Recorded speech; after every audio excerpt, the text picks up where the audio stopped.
pagi, Pak. Iya, selamat pagi sama-sama.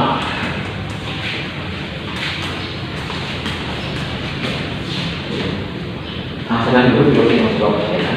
Terima kasih. Ya, bagaimana dulu sudah nyaman? Sudah, Pak. Oke, baik.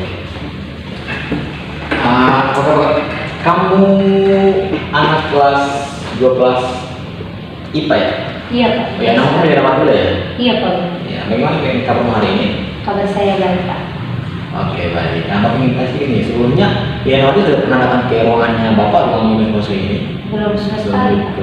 Belum sama sekali ya. Nah, terus bagaimana kesannya ya terhadap ruangan unit konseling kita ini di sekolah ini? Ruangannya terkesan sangat adil, Pak, dan jauh dari keramaian, Pak.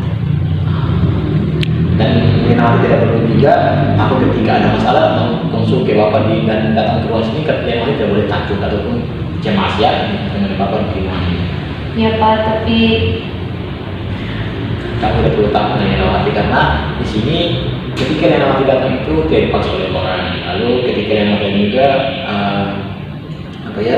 masalah yang disampaikan Yanawati otomatis tidak akan diketahui oleh orang lain karena yang mengetahui masalah Yanawati itu hanya Bapak dan Yanawati boleh ya. Oke. Menurut kamu apa peran konselor dan konseling? menurut saya konselor itu menyelesaikan masalah konseling, Pak. Oh iya, dan kalian waktu boleh sudah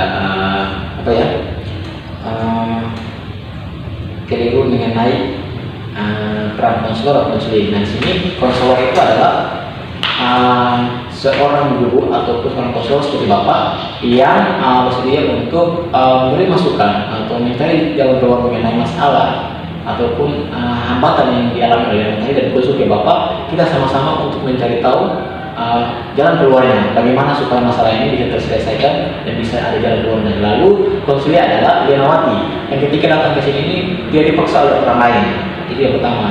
Lalu ketika dia datang ke sini menceritakan semua masalah yang Yanawati sampaikan kepada Bapak, jangan sungkan-sungkan juga, ya? Ya Yanawati kan?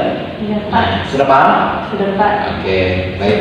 Seperti itu ya, Pak. Iya, Saya akan berusaha aktif, Pak, dalam proses layanan ini. Tapi saya tidak mau, Pak, teman-teman saya yang tahu ini. Baik, kalian boleh, kalian di sini tadi aku sudah sampaikan bahwa ketika masalah yang sudah disampaikan oleh Bapak Yanawati tidak diketahui oleh siapapun, termasuk teman-teman yang Yanawati, karena di sini Bapak memegang kode etik dan unit konseling yang mana Yanawati datang ke sini itu tidak dipaksa. Lalu ketika Yanawati datang ke sini itu menceritakan semua masalah yang disampaikan oleh Yanawati dan Bapak yakin dan kamu percaya kepada Bapak bahwa masalah yang sudah disampaikan oleh Yanawati tidak akan diketahui oleh banyak orang ya Yanawati. Begitu, Pak. Ya. Oh iya, langsung kita buat pembahasan kita pada hari ini mengenai masalah yang dihadapi oleh Yanawati yang nanti disampaikan. Langkah baiknya kita membuat kesepakatan waktu yang mana Bapak gunakan waktu 1 kali 40 menit. Apakah itu sudah cukup? Nah, yang Ya, saya rasa sudah cukup. oh ya, baiklah, kalau sudah kita sudah menyepakati hal tersebut, sekarang Bapak ingin mendengar apa yang membuat Yanawati sehingga datang ke ruangan sini untuk bertemu Bapak. Saya sedih, Pak. Belakangan ini saya sering dimarahi oleh guru-guru. Kamu sering dimarahi? Karena apa namanya itu? Mungkin saya tidak mengerjakan tugas, Pak. Ya, coba kamu ceritakan hal-hal yang membuat kamu sehingga tidak mengerjakan tugas. Ya, saya merasa bosan, Pak. Mulai dari jam 7 pagi saya harus belajar di sekolah, Pak. Dan setelah pulang dari sekolah saya masih harus ikut les. Belum lagi saat pulang rumah harus mengerjakan PR. Iya, berarti dan Yanawati ini bosan terhadap ataupun dengan aktivitas yang hanya itu saja. Iya, Pak. Jadi kalau saya bosan saya lebih memilih tidur saja, Pak, daripada saya mengerjakan tugas. Saya tidak ingin terlalu lelah, Pak, dan itu dapat menyebabkan saya sakit. Oh ya, berarti Yanawati tidur awal ini Yanawati akan bangun di tengah malam untuk mengerjakan tugas, ataukah Yanawati bangun di subuh hari untuk mengerjakan tugas, ataupun tidak sama sekali? Tidak, Pak, saya bangun seperti biasanya. Oh ya, berarti Yanawati tidur lebih awal pun tidak mengerjakan tugasnya sama sekali. Iya. Iya. Iya, Pak, tapi saya tahu bahwa apa yang saya lakukan itu tidak tepat. Tapi itu membuat saya merasa nyaman, Pak. Saya sadar, Pak, seharusnya saya itu belajar dengan giat karena sebentar lagi saya akan ujian. Nah, Nalia Mati kan sudah ingatkan bahwa Nalia Mati akan giat belajar untuk menghadapi tugas ujian. Tetapi Nalia Mati kuliah sendiri pun tidak mengerjakan tugas ataupun disiapkan diri untuk menghadapi ujian kan? Iya Pak, saya bingung harus bagaimana Pak, saya takut gagal dari ujian. Terus? Ya, saya butuh motivasi yang membuat saya rajin belajar. Kamu butuh motivasi untuk belajar karena kamu takut akan gagal dalam ujian. Iya Pak, kalau saya begini terus saya akan gagal pada dalam ujian. Jadi kamu merasa tertekan ketika menghadapi ujian, Nalia juga? Iya Pak, saya takut gagal Pak. Kalau saya gagal, orang tua saya pasti marah dan teman-teman saya akan menjauhi saya. Oh ya baik. Dari kronologi masalahnya Nalia Mati, Bapak bisa baca bahwa berdasarkan di tamu itu kamu mulai bosan terhadap aktivitasmu yang hanya itu saja. Lalu yang kedua itu jadwal kamu itu padat sehingga tidak ada waktu untuk belajar juga. Lalu kamu mulai cemas untuk menghadapi ujian. Bukan itu begitu?